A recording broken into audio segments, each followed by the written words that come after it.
Hi, everybody. Dana Sparks, broker of Maximum One Greater Atlanta Realtors and director of the Real Estate Academy of America.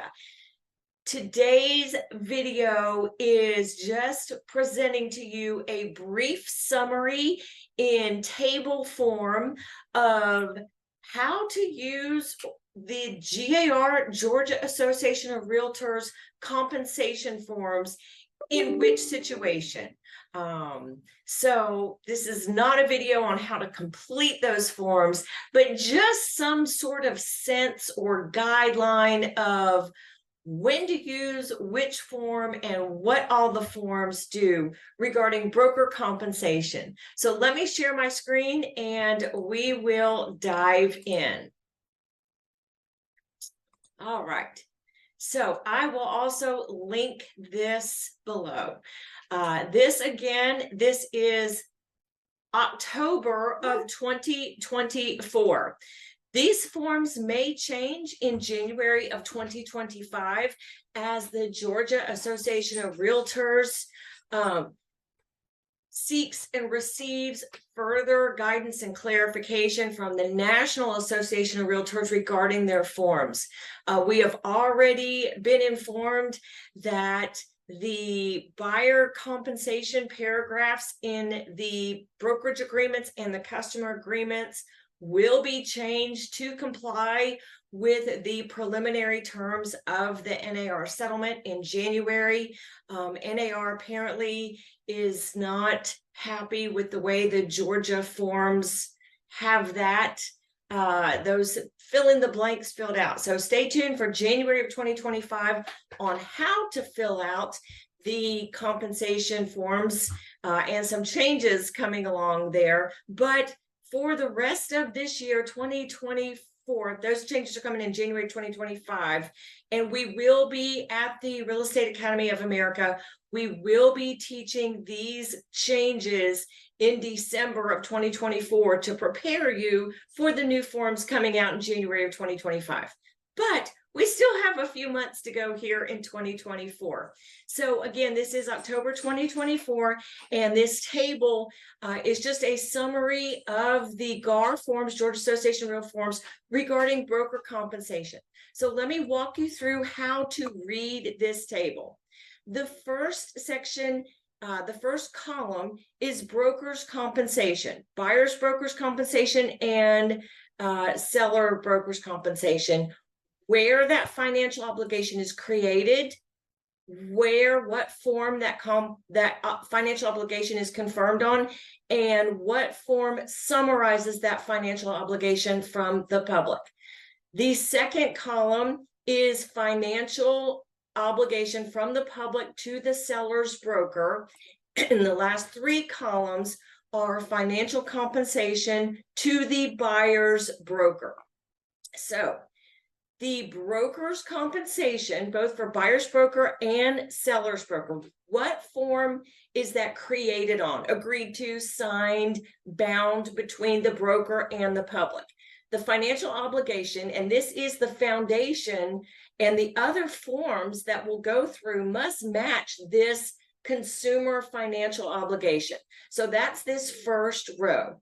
So the financial obligation is created for the seller. A seller's broker is only paid one way. A seller's broker is only paid directly from the public seller.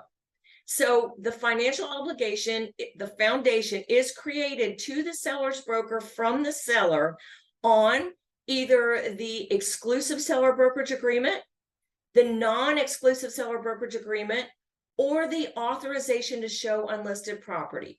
These two forms create a client relationship between the public seller and the seller's broker.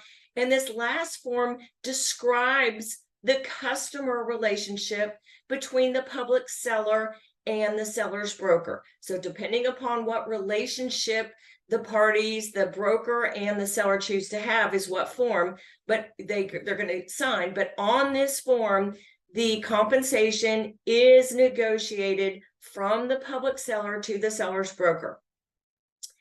For the seller's broker, there's no confirmation of that. It's just created there. And this last row is where all of this financial obligation is summarized. Let me just skip to the end right now. Agents, it will behoove you, your clients, your brokers, and your closing attorneys to continue to use the instructions to closing attorney on all your transactions, regardless of any other form that addresses broker compensation. Is it redundant? It may be the only place, but regardless, this is where the financial obligation from the public to the brokers is summarized. This is, oops, I have that spelled wrong. This is a great way to make sure that what has been negotiated in the contract reflects the final understanding, for the closing attorney to not miss anything on the final closing statement, and for your brokers to understand, just have a summary of everything going on. So that's the last row. But again, seller on one of the brokerage agreements or customer authorization to show and list of property. Now, a buyer's broker, there are 3 ways a buyer's broker gets compensated. One is directly from the buyer. The second way is from the seller's broker, and we refer to that as a co-op situation. And the third way a buyer's broker is compensated is directly from the seller. So again, the financial obligation is created, and this is the foundation that the other forms should match. The consumer financial obligation is created from the buyer to the buyer's broker on, again, the exclusive buyer brokerage agreement, the non-exclusive buyer brokerage agreement, or the agreement to work with the broker as a customer. The difference depends upon the relationship that the broker and the buyer negotiate and choose to have entering into a transaction for real property. If the buyer wants to become a client and have a client relationship of the broker, they are going to sign either the exclusive buyer brokerage agreement or the non-exclusive buyer brokerage agreement. If the public buyer wishes to remain a customer of the broker, that relationship is described in the agreement to work with the broker as customer. So that's where the financial obligation is created. Where is this financial obligation confirmed? In other words, these are the forms based upon who is paying, and the party paying must sign the form. So if the buyer's broker is only getting paid directly from the buyer, these are the only forms you need, either the brokerage agreement or the customer acknowledgement.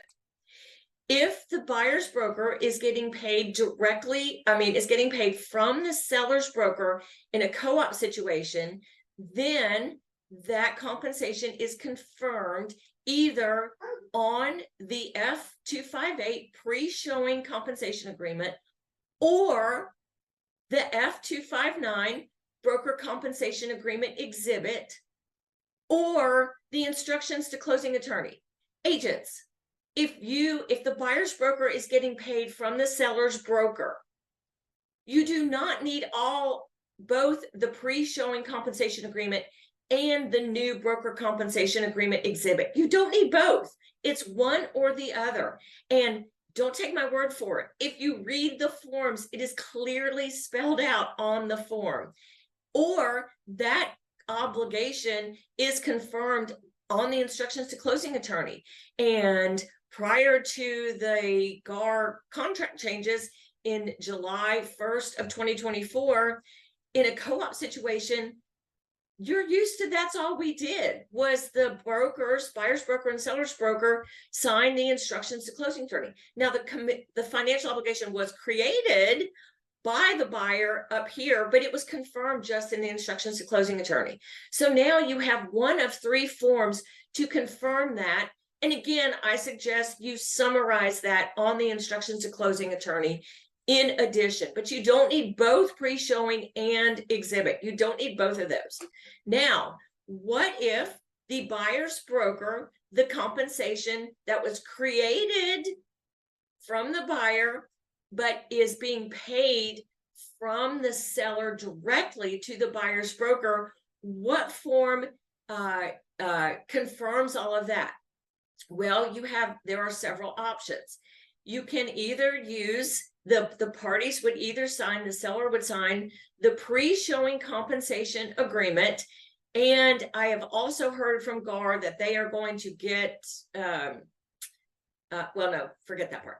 So there are going to be changes to that form coming in 2025. But if the seller is paying the buyer's broker directly, there is a place on the pre-showing compensation agreement for that to be confirmed. Typically, however, a seller paying a buyer's broker directly will be based on the offer. So most sellers are not going to complete or agree to negotiate an amount of compensation to pay the buyer's broker on a pre-showing agreement before the buyer ever even makes an offer. So what I have here is it can be done on that form, but typically the seller will negotiate direct compensation based on the offer, and you won't know until you get the offer. Or again, the seller paying the buyer's broker directly, it can be confirmed on the F-259 or the broker compensation agreement exhibit.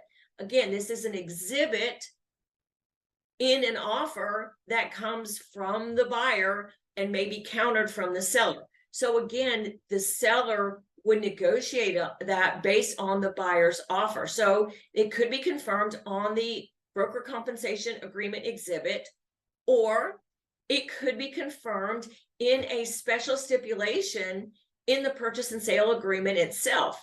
And as I've addressed in previous videos, I suggest you use the Georgia Association of REALTORS Special Stipulation 620 that addresses compensation directly from the seller to the buyer's broker and has explicit verbiage in there so that there is not any potential violation of license law regarding compensation to other brokers.